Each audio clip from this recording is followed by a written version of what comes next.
Hi guys and welcome back to the Average Pundits podcast, your home for all things Premier League. We've got another good episode for you today, slightly different to what we've been doing for the past few weeks. Obviously, if you've been tuning in regularly, we've had some absolutely fantastic guests. It's been a very, very busy time for both me and Reese. We're very happy to get back to something a little bit more simple, but something very entertaining, which I hope you guys will enjoy. But firstly, Reese, how you doing, mate? I'm good. And if you do enjoy this, please give us a subscribe if you're watching on YouTube. Follow us on all of our social medias. It'll be in the link down below. And let's get into this very good prediction for the Premier League season 2020-21. Yeah, I mean, I guess this is kind of really the first episode of season 2 of the Average Pundits. We're very, very close to approaching a full year rotation, which I'm sure we will have something planned for around that date, which is very, very crazy. But in the meantime, we hope you guys enjoy this little prediction-based one. It's been tough. We met earlier on in the day. We said we were going to go away. We were going to revise. We were going to do a couple of things, to try and suss up our knowledge of how we think the season's going to play out. I'm feeling pretty confident. I don't know about you, mate. It was really tough. Just so we can explain how we're going to do it. So what we're going to do is do the table in reverse chronological order, so from 20th all the way to 1st, and then what we're going to do is we're going to predict the top goal scorer and the Golden Glove winner, and that will be our prediction locked in for review, I guess, at the end of this season, if it doesn't somehow go messy like the previous season. If we don't somehow get another completely just random season again. But, yeah. It's swine flu. Yeah, locked into another epidemic, another pandemic rather. But anyway, if we start from the bottom 3, the relegation point places, very last for me, kicking it off, I've gone for the newly promoted Fulham. Okay. That's my very last point. And obviously came up in very, dramatic fashion. I think a lot of people were maybe, expecting or hoping it would be Brentford that we'd see in the Premier League. Would have been very interesting because Fulham obviously have had quite a few stints in the Prem, but Super Scotty Parker has gotten back up to the Premier League. Yeah, I can't see it being too fruitful. I mean, what was it? It wasn't too long they were in the Prem and they spent a whole bunch of money and just you saw it like basically nowhere on the pitch. So for me, I think Fulham is straight back down. I don't know if they're your last one, Reece, or are they in your relegation spots? They are in my relegation spots. However, again, I'm not. I think I'm being too hopeful. I wish they would have got relegated last season. No offense to their fans, I'm just not a fan of half the proportion of them. No offense to the big dog that has been featured on this channel. I've got in dead last. I've got Aston Villa. Gone Villa. Yeah, I can also confirm now that Villa are also in my relegation spots. They had a bloody weird season, didn't they? Oh, they have been.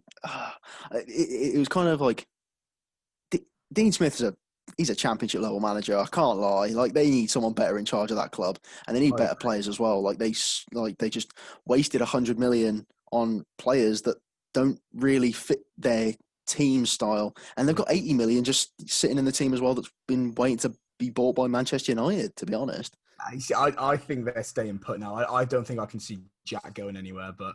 I'm pretty sure, they'll hang on to him for maybe one more year, but I think he's definitely bound to move at some point. But yeah, so 20th for me, Fulham, 20th for you, Aston Villa. I'm going to go through and quickly blast with the other 2 relegation spots for me. In 19th, I had newly promoted West Brom, and 18th, I had Villa. So that's what I've gone for. I've gone Fulham, West Brom, Villa. So we have our Fulham and Villa have just been interchanged. Our bottom 3 are exactly the same. Yeah. Bottom 3 are exactly the same. I have Aston Villa, I have West Brom in 19th, and then in 18th I have Fulham. I don't see a lot of change from West Brom, especially with Dianga going from West Brom to, returning back to West Ham. And they haven't really made any significant changes. I can see Bilic they brought in Mateus Pereira. Which I don't think is going to be much of an improvement. I think Bilic will probably get fired by Christmas. That's just another off prediction, but I don't think West Brom are going to do that great at all, to be honest. Yeah, I can see them really, really cutting about in the Prem for long. I don't necessarily think they're ready to be a Prem club again. I think there's a lot that needs to sorting out at the club, and then as we already mentioned with Fulham and Villa, it doesn't really seem too likely. I think Villa they were very lucky to survive, and I think they'll be the best of the 3 in my opinion. But I think it'll be another scrappy one, and they'll go down. It'll definitely be scrappy again, but I can't see them staying up. Yeah, the theme with like Fulham and Aston Villa is like they've both got very wealthy owners. Aston Villa have got very wealthy owners, and obviously the guys who own Fulham are the Khan family, who also they dabble in a bit of wrestling now and again, and the Jacksonville Jaguars as well in the NFL. So they've got very wealthy owners. Tony Khan is not afraid to spend. He's just got a lot on his plate at the moment. The Khan family as well. So Fulham, I think, are going to go straight back down, especially because like they've got pretty much the same squad that got relegated 2 years ago. So what's the difference with them now? So I think they're a safe bet to go down. Yeah, no, I totally agree, mate. So I think as the 3 relegation candidates, slightly different orders from me and Reece there, but I think we're both, those are pretty confident bets for both of us there. Yeah, indeed. And but just before we go on, these predictions, like we'll put up a little graphic on our social media, so make sure you follow us on Twitter and Instagram. On Twitter at Pundits Average and our Instagram at Average Pundits to see these graphics and what we are thinking our predictions are going to be like for the 2020-21 season. Definitely. But moving swiftly onwards, places 17th to 15th, Reece, the next 3 places. I'll kick it off with 17th, just narrowly avoiding relegation. I've got Leeds, newly promoted Leeds. Ooh. Now, see, the reason I think they're going to survive is because I think, they've been deprived of Premier League football for so long now. They're a huge club. Lots of great rivalries with Leeds as well. So there's going to be an interesting club to have back in the Prem. But I don't know. I think they'll struggle. They've made a couple of interesting signings early on. Who's that striker they signed? Was it Rodrigo? Rodrigo, yeah. I mean, he's a great striker. He's very quick. He's good at finishing. However, he only managed like 4 goals last season, which isn't your typical striker. But I think he can be what Patrick Bamford is not for Leeds. And I will potentially go into Leeds a bit more outside of this 15, because I've got them slightly higher. But I think that Rodrigo could prove to be a decent signing for them. And Bielsa won't settle for relegation at all. No, he's too driven, isn't he? He's too much of a driven guy. And if you want to know a bit more about what our opinions were of Leeds' promotion, a few episodes back before we started getting into the last few weeks of all the journalists, we did have quite a very interesting little episode about Leeds. It was a good little record, I think, that one. Yeah, we deep dive into Bielsa's tactics, his players, and what we can expect from them in the Premier League season. So it's definitely worth a check out. Go to our channel, The Average Pundits on YouTube. Just watch it. It's great. And subscribe for more. And it's great. 16th and 15th for me, Reece, before I drift on to you. Not too exciting about the places. I've got West Ham and Brighton. Okay. Both clubs, which I think personally tend to finish lower down in the table. And I haven't really seen anything from either of them which suggests, amazing, things are going to happen. The only one thing I will point out, Brighton have made a couple of interesting signings, but was it Joel Veltman from Ajax for 900 grand? Yeah, that's one of the signs of the window so far. Yeah, it's very cheap, and just the amount of he's got a lot of experience as well behind him. Yeah, so I think that he's going to be a very good player for this Brighton side. So, I look forward to seeing him in the Premier League. I do actually have Brighton sitting just scraping relegation at 17th. Okay, nice. In my 16th spot. This all does depend on if Wilfried Zaha leaves. And this is that I've got Crystal Palace in 16th, which, I mean, they're a good side, but can they still rely on the wet sack of potatoes that is Christian Benteke? And then in 15th, much like you've got West Ham. I don't see Moyes doing a lot this year, even with their bags of money that their owners have, the big stadium. Just the feel of the game. I don't think they are going to create much buzz, and if they do, it's going to be quite the surprise for the season for sure. Yeah, no, I mean, I can with West Ham. You always, again, they've got the stadium, they've got the fan base, they've got some of the most passionate fans in the league, and they've had glimpses and glimmers of real special players over the years, but it's the same old story with West Ham. But I think Moyes is a serial, staying in the Premier League guy. He knows how to keep clubs up and stuff. So I think they'll coast, and until a cash injection comes West Ham's way, I think that's their aspirations. They just want to remain in the Prem, keep getting those interesting away day games and stuff. So yeah, I can very much see with your 17th, 16th, and 15th, I can see the reasoning there. And you mentioned Crystal Palace. They sit just above, for me, in 14th position, Crystal Palace. My 14th, 13th, and 12th. It started to, when you get higher up the table, it gets a little bit more controversial, doesn't it? I feel like with the table predictions, it's easy to do the bottom ends of the tables. Like you hit like the top 4 and the bottom 3, or the bottom 4, the top 4 and the bottom 4. Easy to do. Soon as you get to like 5th, all the way down to 16th, it's so hard to predict because it's so interchangeable. Yeah, it gets really, really challenging. But 14th, I've got Crystal Palace. 13th and 12th. Yeah, 13th and 12th, I've got Southampton and Sheffield. Wow. Okay. Southampton, I thought I could maybe justify around level. I think Sheffield might maybe cause a few stirs, but I honestly think it'll be tougher this season for them. I think they'll still have an interesting season, but they maybe won't have that fire, that they had this season. They're going to have a lot of football on their plate next season, obviously.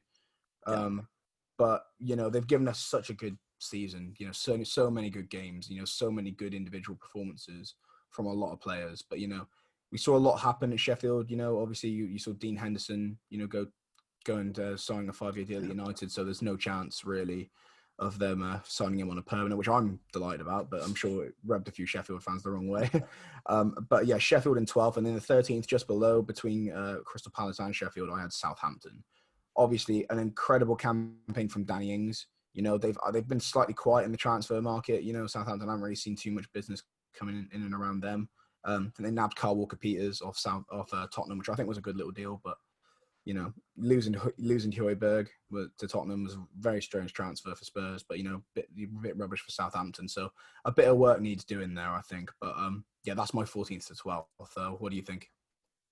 14th, I have a very scrappy team. Well, for 2 of your teams, in fact, I don't have them in. I don't have Southampton or Sheffield United. Oh, okay. I have them a bit higher up. In 14th, I have Burnley. So I think they're very scrappy, but I think a lot of teams this season can get points from them. Yeah. I think they're going to find it more way difficult, especially with the transfers of some of the other, like the top 9 look very, very formidable this season. Like the amount of teams in that top 9, I wouldn't want to go anywhere near it if I was this team. In 13th, probably one of my surprising predictions. I do think that this team are going to do pretty well this season, especially for their first season in the top flight for so many years. I've got Leeds United. I mean, I can see why. I can see why, because obviously they're newly promoted club, aspirations. They want to come back to the Prem and hit the ground running 100%. Yeah. But the only thing which I think is going to prevent them from doing that is maybe underestimating what they're up against. And from a manager like Bielsa, maybe that's complete. It's not going to happen at all. He's so methodical and he always knows exactly what he's doing. So I think he's the right man for the job. But I think, they've been out of top flight football for a very long time. And the Championship is not a bad league. It's a very hard, difficult, scrappy league. Yeah. So, they've been teetering for a long time to come back up to the top, but now they're finally there. They hit the ground running straight away and they have an absolute storming season like Sheffield did. Or I think they struggle and they go in and out of relegation for the whole campaign. It's literally one or the other. It's a straight roll of the dice, isn't it? It could go either way, and that's why I kind of go with like the middle ground for Leeds United. I think they're gonna do well for their first season, and they can only grow from there. Like they can only bring in more and more talent because they've got the name of Bielsa to bring those players in, and it could potentially be like the super agent with Nuno at Wolves as well, which we'll probably get onto a bit later as well. Moving on to, because we're doing the 14th to 12th, my last spot for this little bracket is Newcastle United. I really like the business that they've been doing, but I don't think that they quite have it in them. All right, so my 11th and 12th are very interchangeable, and I'll say that when we get into that bracket a little bit, in a little minute. But 11th and 12th was very hard for me. Newcastle United, they've just brought in Matt Ritchie and Callum Wilson. Not Matt Ritchie, they already had Matt Ritchie. Ryan Fraser, and it's the 2 Scottish lads. I'm getting confused. The 2 Scottish wingers. They brought in Ryan Fraser and they brought in Callum Wilson, who are 2 very good players for Bournemouth, who I'm surprised haven't been picked up by anyone else. Are you? I think it's bizarre. I think Callum Wilson kind of he's quite an injury-prone guy, but, it's definitely a competent Premier League striker. But Ryan Fraser, I thought he was good enough to go to definitely in and around the top kind of 6-7 clubs. I think maybe even if not starting, I thought he screamed Liverpool to me. I thought he screamed like a Liverpool signing. No, not a chance. I thought he would have been literally, you would have, sent Shaqiri back in and he would have just been a younger Shaqiri. Pretty much, but like when you have someone at the club for a year and they're not really happy because they're not getting that first team football. I mean, Shaqiri wants out the door. Yeah. I can tell that right now. And I think a year of Fraser sitting on the bench at Newcastle, he's guaranteed first team football. I think that's what he wanted. He wanted first team Premier League football. And with this team, I mean, how formidable is this attack going to be? Alison Maximan, Callum Wilson, and Ryan Fraser. Yeah. Potentially Almiron playing the creative midfielder role. Joelinton can go on the bench because that's a lot of their striker problems done. Yeah. That's it. Or maybe even send him on loan to get him some experience elsewhere to get his confidence built up. That would be a great plan for Newcastle United to do. But that front three, I would be happy with that. And I think that Newcastle, if they keep scoring, because that's one of their main problems, is scoring. Their defence is fine. They play scrappy football. It's great. But their scoring needs a bit of an elevation for me. Yeah. No, I can see your point. I think obviously they've got one of the best, exciting goalkeepers in the league in Dubravka. He had a very good season, as did so many Premier League goalkeepers. But obviously, your Newcastle were they were 12th. Did you put them? Yes, I put them 12th. 12th. For me, I've got them 11th. Just moving up to my next three. Again, like you said, we're very similar, kind of scrappy in the middle. My next three, I've got going up from 11th to 9th, Newcastle, Burnley, Everton. Okay. Newcastle I put there because, like you said, I think I was really impressed with their business as well. I mean, as we're recording this now, the sources are saying Jamal Lewis to Newcastle, apparently he's going to go and have a medical and stuff like that. And, that guy was, all but signing for Liverpool a few weeks ago. Yeah. But talks clearly fell through for whatever reason. Newcastle, he's going to be starting, in my opinion. I think he walks into there. He's a very good young player. So I think that's a great bit of business. So far, Newcastle are looking pretty decent there. Burnley at 10th for me. I know that might cause couple of head stirs. It was difficult. Burnley is such a scrappy team. You never know what kind of Burnley you're going to get, as we all know. It's a very tough away day. But they can turn out some awful performances, then, go and get a really shocking result the next. But Nick Pope, again, criminally underrated goalkeeper. I think that he's better than, a couple of the keepers in the top 8, 100%. Yeah. I think maybe even a few more there, to be fair. I mean, to be fair, one that I've predicted in the top 3, he is better than their keeper. I think that kind of gives a hint as to who I've got in the top 3 there. I think I know who you're on about. Yeah, I think we'll get into it. But Nick Pope absolutely is the X factor in that Burnley team. Yeah. You're on about Liverpool, right? Oh yeah. Big Carrius in goal. But Pope obviously just came off the back of having a very, very interesting season alongside Dean Henderson. So it was really good to see those two guys go with the England squad and get, a bit more of the experience they deserved. So it's always good to see that. It's always good to support the goalkeepers coming up through the system.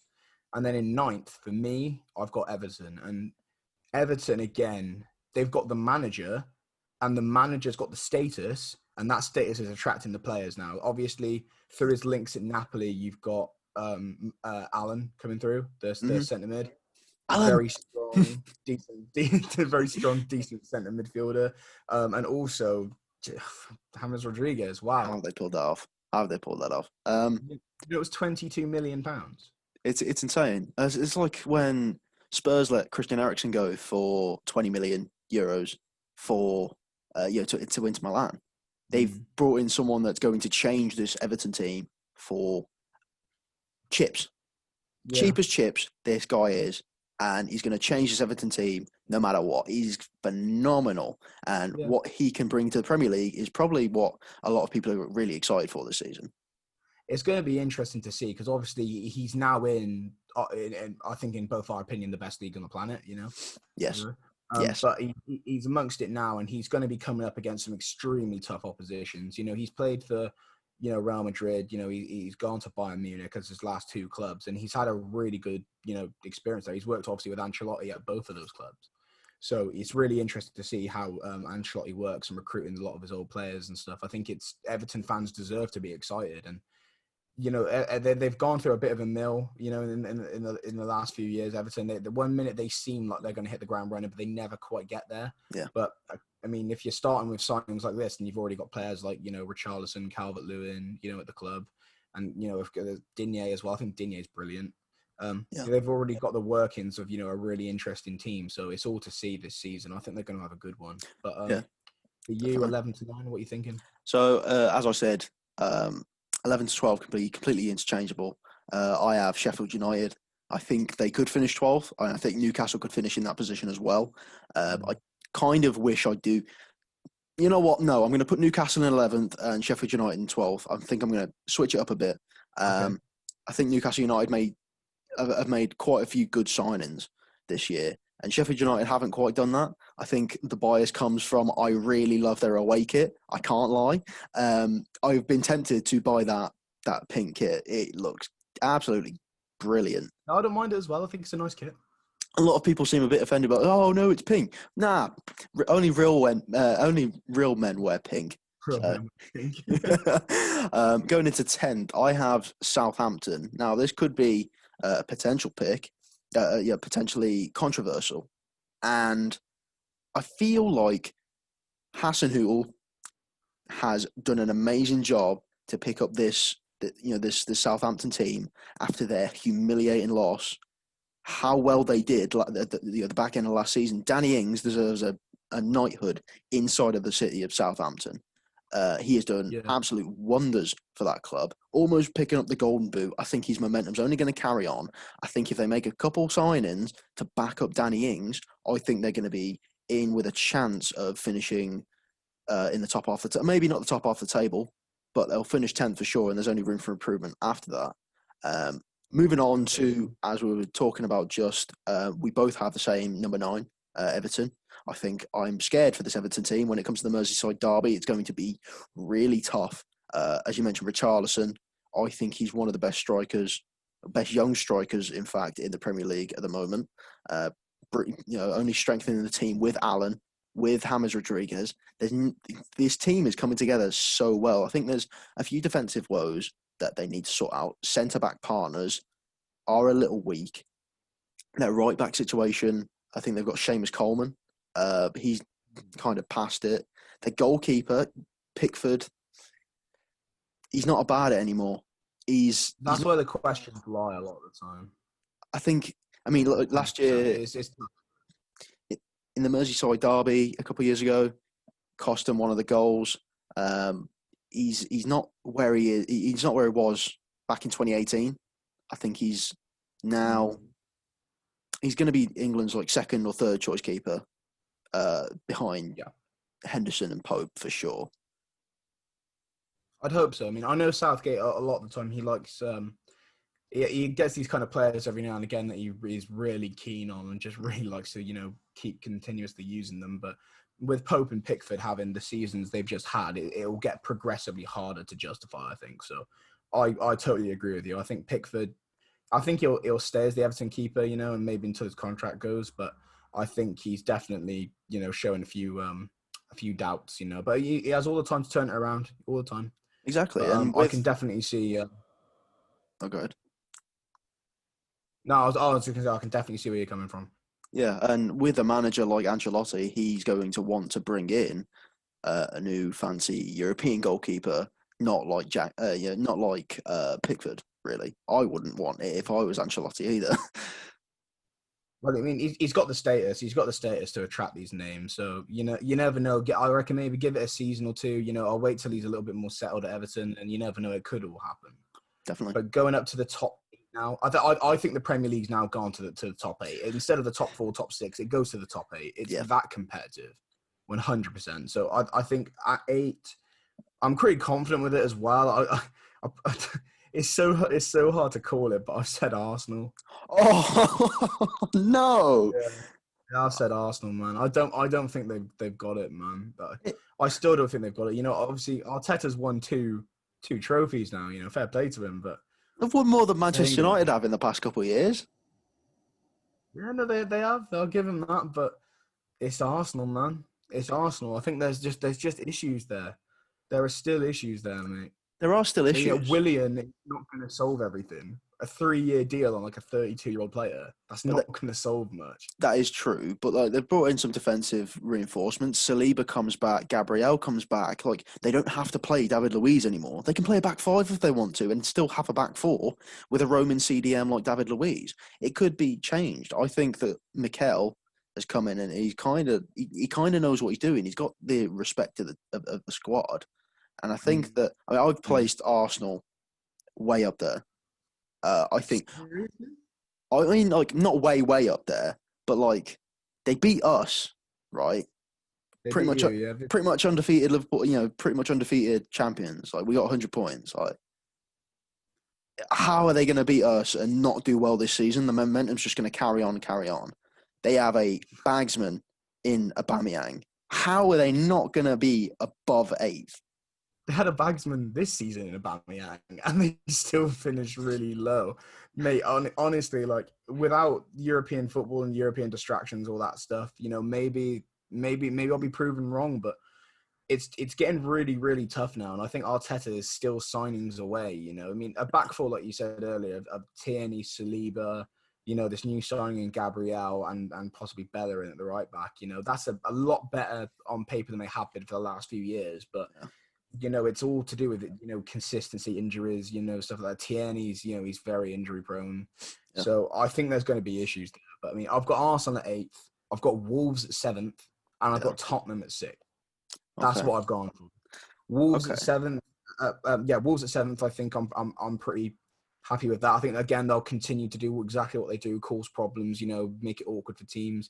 And, you know, they've retained a lot of their big players, which is, you know, a huge asset for them. But I don't know. And Tottenham again, you know, it was really interesting seeing these first few episodes of the Tottenham documentary. If you haven't seen it, I do recommend it. It's very interesting to see what the club is looking like. It's great. It's great stuff to watch. It's so good. You know what? There's an appreciation for Jose Mourinho, kind of like.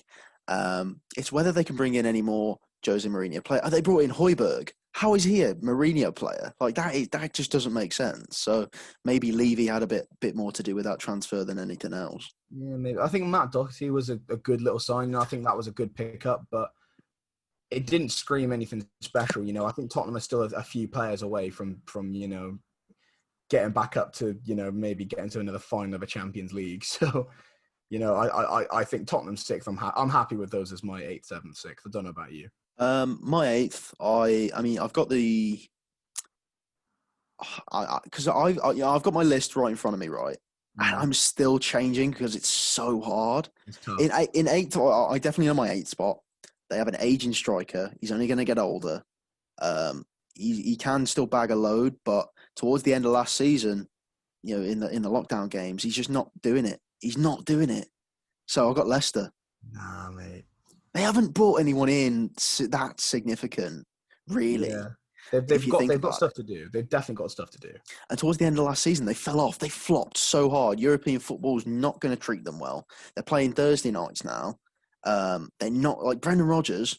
I don't think can carry them towards European football again. I think that Brendan Rodgers is going to be a big disappointment. And to be honest, I can tip him for one of the first managers to be sacked this year.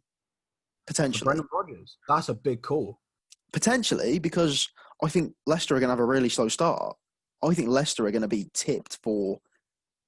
I think they're going to be tipped for not that much, you know, not that great things. And as soon as they finish 8th, I think they're going to want to bring someone else in. Jamie Vardy's not going to be able to carry them for the entirety of the season. He's like ending towards the end of the, you know, towards the end of the career. So, yeah.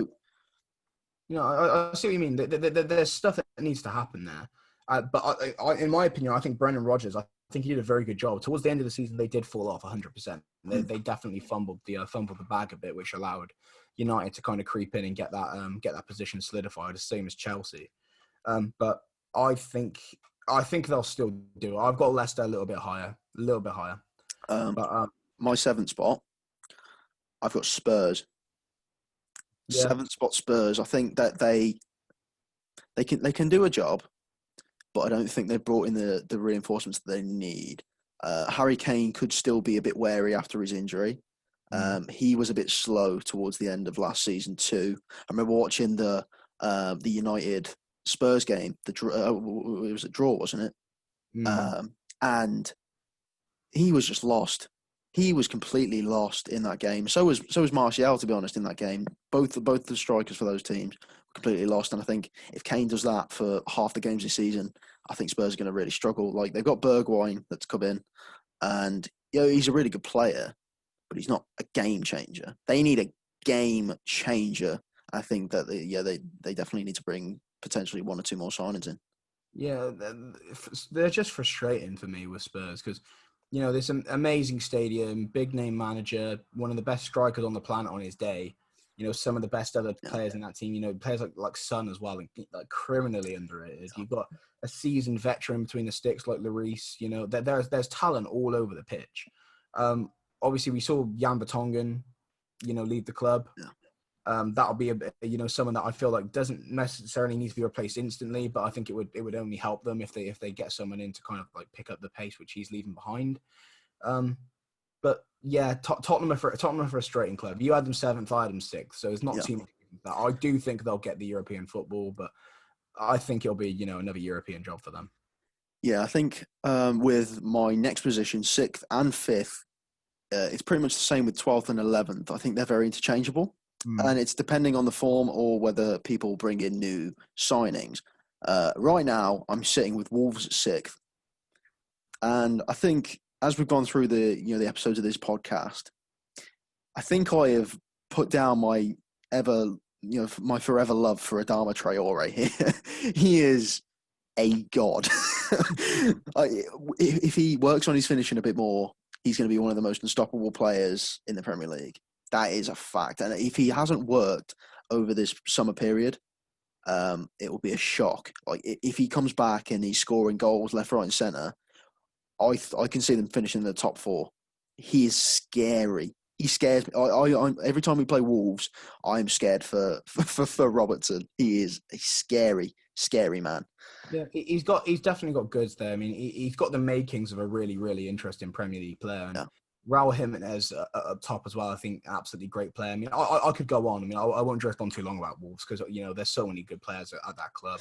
Yeah. I had him 7th, you had him 6th. Yeah. So, again, not too much of a difference there, but I think they're going to be in and around floating, causing a lot of problems for a lot of different teams. Absolutely. But now, the 5th place, we'll do the 5th place just as it is before we go into our top 4. But number 5 for me, I've got Leicester, which obviously you had a little bit lower. But I think they'll, again, do the same thing. They'll continue to cause a lot of problems. I think they retained their players, which was the big job. I think retaining Maddison, actually getting Maddison to sign a contract, I think was absolutely brilliant. Yuri Tielemans, they've still got players like Soyuncu, who I think was going to be looked at. I think Evans as well. He's someone which I think a lot of clubs are probably interested in. And, maybe they do need a couple of attacking reinforcements. I can definitely see, a couple of players that they need to sign. But, potentially Rodgers has got something up his sleeve. But I think when I'm looking at Arsenal, Wolves, Tottenham and Leicester, I think all of those clubs are going to have a really, really difficult time of it. They're all going to be kind of like overlapping each other the whole time. But I'm pretty confident. I think Leicester will walk 5th. There's only so far you can get with Damari Gray and Mark Albrighton as your wingers. Yeah. That's my big... Oh, and that Harvey Barnes. There's only so far you can get with those. Now, Harvey Barnes, I think he looks great. He's good, but he's not a 5th. Like, he's not he's not at the level yet of a club that's finishing 5th place. If you think about it like that. He's got a long way to come. Jamie Vardy has amazing talent, but he is getting on. Tielemans is one for the future, absolutely. He's a top 4 level club. He's at that level. Yeah. Soyuncu, again, he's good. Potentially top 5 level as well. Schmeichel's kind of getting on a bit now as well. They do have a lot of talent in there. Pereira, fantastic right back. But again, there's a lot of a bit of dead wood in there that they could shake off and bring in some new talent, which I think they have to be a bit busier in the transfer window in order to do that. Signing Maddison, as you say, was a fantastic way to start off the kind of motion to come into this season, but and securing him and not letting him go to like an Arsenal or a Spurs is great. But I think in my position, we have 8 and 5 completely switched. I have Leicester in 8th. You have Leicester in 5. You have Arsenal in 8th. I have Arsenal in 5th. No way. The reason is I think Aubameyang is going to go off just because of his audition for Barcelona. I think he's going to want them to come calling. He's going to sign a contract, but it's not going to be for too long. I think he's going to want Barcelona to come calling. And if Lacazette doesn't step up, he's going to be sold. They brought in 2 centre-backs, as I've mentioned, that are going to be... like Saliba is going to feel like a new signing because he hasn't played for them. He's been on loan. They brought in that Gabriel guy who is going to potentially change this Arsenal defence. And Tierney's going to come into his own, I think. Maitland-Niles, I think the way I see Arteta, if he can do it right, is a back 5 with Maitland-Niles and Tierney at the wings. Then you've got the 2 new centre-backs that you bring in. And then, so you got the 2 centre-backs here. And then just like diagonal, you got a David Luiz who can roam up. He's great with the ball at his feet, but he's not necessarily, he's quite challenged when it comes to defending. Yeah. And I think that if you leave that space for David Luiz in the cover, I think they've got a solid defence there. Maybe, Pepe comes into his own. Lacazette comes into his own. Aubameyang comes into his own. You got Ceballos. This team could be unstoppable. This team could be unstoppable. I don't know about that. I think, definitely there's they did good to keep some players, and Aubameyang's probably going to sign that deal, and there's stuff there, which is good, but they're still going to struggle. Like I said, 8th to 5th is tough. It could go a lot of ways, but it's I think the top 4 is pretty solid.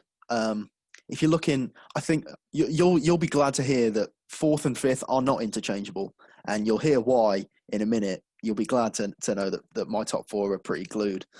I think my top 4 is pretty solidified as well. I think if I kick it off with what I honestly think, I wish I could sit there and tell you higher, but I think at 4th it'll be United again. Agreed. Yeah, I think they'll have a very good season again, but there'll be hindrances which will get them to progress even further unless we get the exact players that we need. Yeah.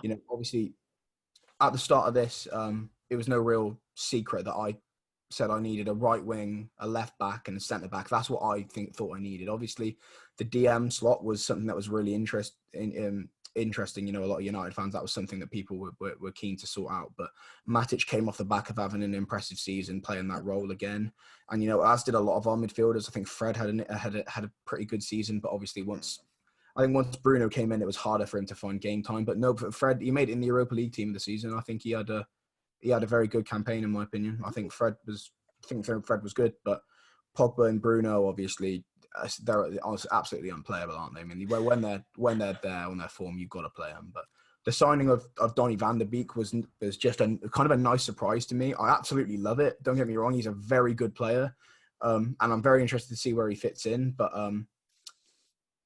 left back rather, centre back and right wing. That's what we need to focus on. Reguilon's being touted in the media. Couple of names being linked to centre back. I've seen Upamecano, and right wing. We all know that's going to happen. We're just waiting, just counting down the minutes. But I think James re-signing. If we do get all of them, then potentially higher. But the club who I've got at 3rd, wow. Can I just get in a bit of a word about Manchester United? Right, I'm a Liverpool fan. We're supposed to hate Manchester United guts. I do still. However, I'm scared. Your midfield 3 could potentially trump our midfield 3. I think it does. The big Donny coming in. Pogba on his day is world class. We were talking earlier when we met up, and him, like Pogba, right? You need a natural born dribbler. The first time he started, dribbles into the box, wins a penalty. And what do Manchester United do better than anyone else? Wins penalties. So does Donny van der Beek. He wins penalties better than anyone. And who takes those? The 3rd man in this midfield, Bruno Fernandes. So I think that's a formidable force for winning penalties. That's how you win games. tactics. How we get them, but but all three of them, there are benefits to definitely all three of those players, and I think we're in for a very exciting season with United. But we've got a couple more things to sort out. But I trust in Ollie, trust in the process. The thing is, right? That's why I've got a fourth. The thing is, with you can have a front three, yeah. Rashford can come in off the left, right? And if this Sancho deal doesn't go through, not that bad, because your front three could be Martial, Rashford, and Greenwood. Because who has a better left foot in the Premier League than Mason Greenwood right now? Controversy aside, him cutting in on that left foot, bang, he can go on the left wing because he's both-footed. Yeah. He is potentially one of the most dangerous players in the league, and he's only going to improve with game time. It'd be a shame for Ollie to let him go and have him not start, because the more experience he has, the better he's going to become, the better potential he's going to have. And that's what happened with Mbappe. Well, I mean, he's not going to be going anywhere. I mean, that's confident. He's not going anywhere. It'd just be a shame for him to come off the bench. That's what I'm trying to say. I disagree. I really disagree. I think, he's not a winger. He can play wing, but he's a striker. So I think it would almost be a criminal not to play him at strike. But when you've got, after coming off the back of this season, a player like Martial who's ready, your options are either then you come off the bench and you take your opportunities where you can, and you take the cup games, you take Champions League rather, Champions League. Because I think he's still going to be intertwined quite regularly. There's going to be just regular changes. Yeah. The only person there who's really, really solidified, in my opinion, into that position will be Sancho. A lot of them can play other positions, and Sancho can play on the left. But I think, I think Greenwood's still going to be heavily involved. But we could talk about United till the cows come home. But I mean, the same with every person in this top four. Your fourth position, have you got United as well? Yeah, I completely agree. United fourth. I think United and my third spot are interchangeable. Yeah. Same with my second and first. It's going to be a really tight top four this year. It's going to be a tight one. The third for me is Chelsea. Yeah. They've had the best transfer, a window of any club in the Premier League. They've done absolutely, they've done bits. I'm so upset because we haven't got any player. Like, they have stolen both of the players I wanted Liverpool to get. I was hammering at us to get Werner. I was hammering at us to get Havertz because we needed that creativity. Yeah, Liverpool getting Thiago potentially is going to be all right, but Chelsea, what a window they've had. Yeah, it's been impressive. It really has been impressive for them. And I think all the signings they've made do directly, benefit them. I think I've seen a lot of people saying a few things about Chilwell, but I still think Chilwell is easily England's number one left back. Yeah. But I think as well, under the right management, I think he can go in a really positive direction. So I think it's a good deal. And Thiago Silva on a free, you can go on, can't you? There's so many good deals that they've made here. But I think third position, Chelsea and United had a tough battle this season, and so far Chelsea are ahead of United in their development and where they needed to be. United have still got, we could catch them, but it'll take a bit of time. The problem with Chelsea is where I kind of hinted to earlier. In the goals conceded, that's going to let them down. Chelsea are going to be scoring a lot of goals, but they're also going to be conceding a lot as well. Yeah, they've got Thiago Silva, but Kepa is really bad. I'm trying to keep this without letting out any expletive language, but he is atrocious. Yeah, he's someone they need to address. And I've got a feeling that he's going to stay another season.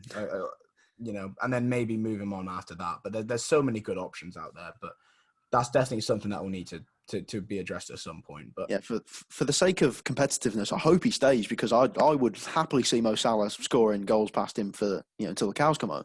Oh yeah, it would be brilliant. I mean, I think for a lot of Premier League clubs, they quite liked the keep Kepa at the club campaign. So if you got like a formidable defence like Thiago Silva, just like you're 40 yards out, try your luck. Especially if you've got Paul Pogba. He can hit them. So can Bruno. It's a no-brainer. Just get rid of Kepa. Simple. Just get rid of Kepa. Yeah.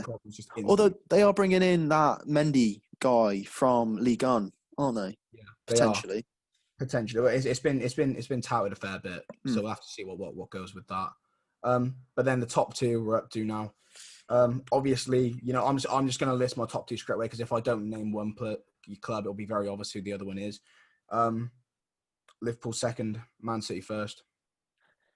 So we had a discussion. We've had discussions all through the week. Yeah. And I have said that off the back of the Community Shield, I'm scared. I've been saying that Liverpool haven't made the greatest of signings yet. We bought in that Greek guy at left back. Who else we bought in? Probably some kids that we always do. Jurgen Klopp doesn't necessarily. I mean, I think FSG don't really like spending that much. When it counts, Jurgen Klopp needs those players when it matters. Off the back of winning the league, storming it. Right, I've had a change of heart throughout the week. It's been, I'm going to do it. Liverpool to win the league again, back to back. But this is the reason why, because we stormed it last year.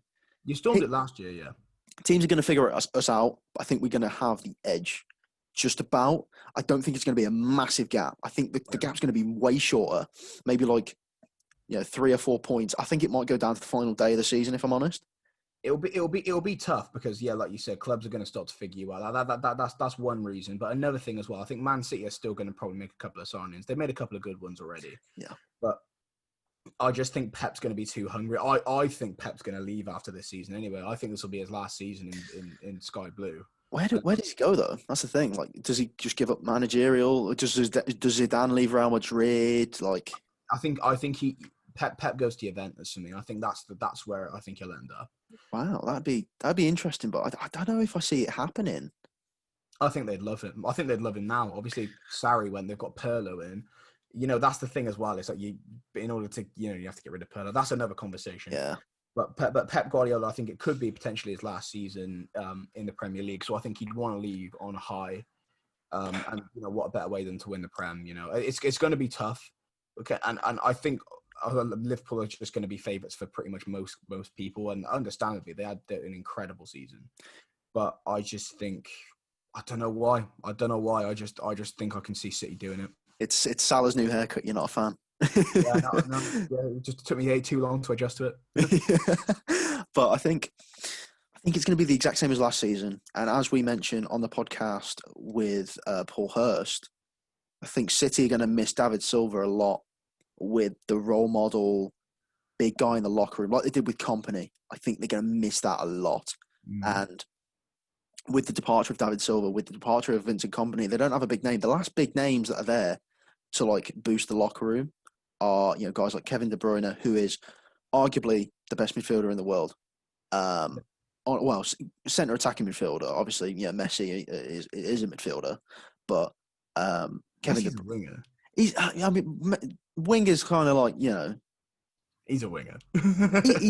Again, position-wise, he's interchangeable. He can play anywhere. He can do jobs, yeah. But I think De Bruyne for me, again, but best midfielder in the world, yeah. Yeah, and they've got Aguero, who is potentially looking to move on if they don't get any silverware this season. If they don't get at least one trophy, or if they don't challenge for the champ, I think this is the big season. This is another reason why I have Manchester City at second. Pep wants the Champions League trophy with City. Aguero is going to want a Champions League trophy. De Bruyne is going to want a Champions League. Man City want a Champions League. They don't really. They've lifted so many Premier League trophies in this decade right now, and I think, not in this decade, the previous decade. I think this decade is going to be pushing towards the Champions League. That's going to be what the owners want, and that's going to be what the manager wants. I think the Champions League push is going to be what they want to do because they haven't done it yet. No, they haven't done it. No, that's true. I mean, I totally agree with that. I think the Champions League will almost be somewhat of a priority, but I think it's doable. You can do both. I mean, you've seen it happen before, but yes.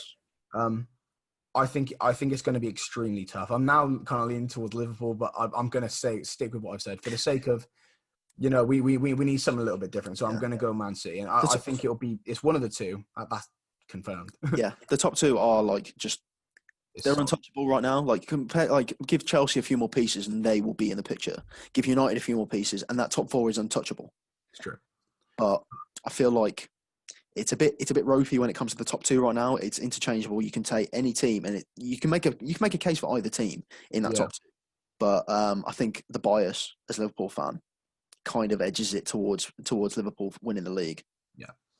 Well, I mean, swiftly moving on. Those were our table predictions for the season. We'll have to see how it all plays out. Obviously, the Premier League is very, very, very, very close now. So we're going to have a lot more, concurrent Premier League content running with the games and everything. So we've got that to look forward to on the Average Pundits YouTube channel. But lastly, before we wrap this up, Golden Boot and Golden Glove. Yeah, it's the races are, it's who has the best defense and who is very selfish. And I see, this is why I say Arsenal to finish. We'll go for top goal scorer first. Yep. This is why I said Arsenal to finish so high. I have Aubameyang as the top goal scorer. So do I.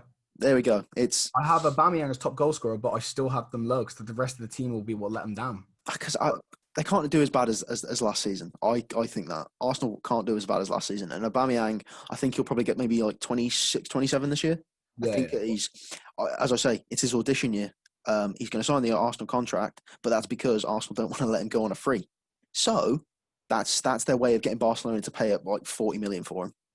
Well, I mean, tinfoil hats off. I think as a standard player, I think he's just a good player. I think he'll want to storm it. I think if it wasn't him, I was going to say Mane. I think there's out of those two, I think are going to have the battle. But I'm happy to agree with you with Aubameyang there. But for the Golden Glove... Oh, I was going to say quickly before we move on to the Golden Glove, how do we feel about Timo Werner? Because we haven't really mentioned him a lot. But does Timo Werner come into the conversation for the Golden Boot in his first season? Not in his first season. Well, it's happened before. Fernando Torres came in and swarmed the league in like his first couple of seasons. Do you think he's going to take a bit of time? It could. I think he'll take time. I think Chelsea next season have got so many talented players on the pitch. It's going to be more of a collaborative effort, which doesn't necessarily mean that the strikers they've got are awful. It just means, they've got players firing on all cylinders. Kai Havertz could be up there for the Golden Boot, couldn't he? That is a very good point. Although he is very assist driven. Although he can play like a false nine role if, say, they've got some injury troubles. But then they've got Tammy Abraham to fill in that striker spot. You've got Ziyech as well. That's the argument, isn't it? There's loads of players who could come in and collab to that. But the Golden Glove, I think, I'm just saying Alison. That's my Golden Glove. It'll be Alison, categorically. I've gone and given it to Man City and Edison. I think Man City's defence, I think they haven't, to me, shown too many signs of improving it as much. Obviously, they signed Ake, which I think was a good deal, but for 40 million, meh. But yeah. I still think it'll be Alison. I think if I think Liverpool will still come second, but I think Alison will do it. Their defense is too solid at Liverpool. I think like there was a stage, and I mentioned this on the podcast throughout last season. Yeah. There was a stretch, and it was from that one Sheffield United game where we just scored, where Gini Wijnaldum scored, that 1-0 game. Yeah. Every game after that, until a certain point, we hadn't kept a clean sheet. Yeah. So I think that we need to kind of have a big, like, maybe it is another defensive, situation where we need to bring someone else in. But I do think Edison could potentially have it in the bag. I just think there's levels to it. I think Edison's a decent goalkeeper, but I think there's levels between him and Alison. I think Alison easily is still the best keeper in the Premier League at the moment. I think he's definitely a very, very good, talented player. But it's all about the defence. We said that earlier. The defence contribute a lot. But it's all about keeping clean sheets. Yeah, exactly. I'm happy locking in Alison for that. But Alison versus Edison, again, just like the top two spot, could be for an interesting little battle this season. Yeah. So I'm sure we will come back and reference this podcast on many different occasions in season 2 of The Average Pundits. And as we said, we're nearly approaching a year. It's been a very, very interesting year. Quickly before this podcast gets wrapped up, one thing I think was probably fitting to say is thank you for everyone watching and helping us out with this, because like I said, it's a collaborative effort between me and Reese, but without people giving it the time of day and stuff like that, it wouldn't get to the stage it is now. And we've had some pretty good news today as well. We've submitted the podcast up for nomination for the BGTC Awards. If you're not familiar, it awards young journalists, young British journalists, the chance to win in different categories and stuff like that. So we've gone up for the podcast award. We will see how it goes. It's an honor to even be in the mix. So if it goes further, it goes further. But if not, it's an amazing journey to go on. So we're both extremely thankful and grateful for the people who helped us get to that position. There's a lot of people who, were behind the scenes helping us with that. But yeah, make way for season 2. Exciting times. Yeah, without getting choked up about us having it, it's been an amazing year, to be honest. And I want to try and talk to you guys that are watching here on YouTube.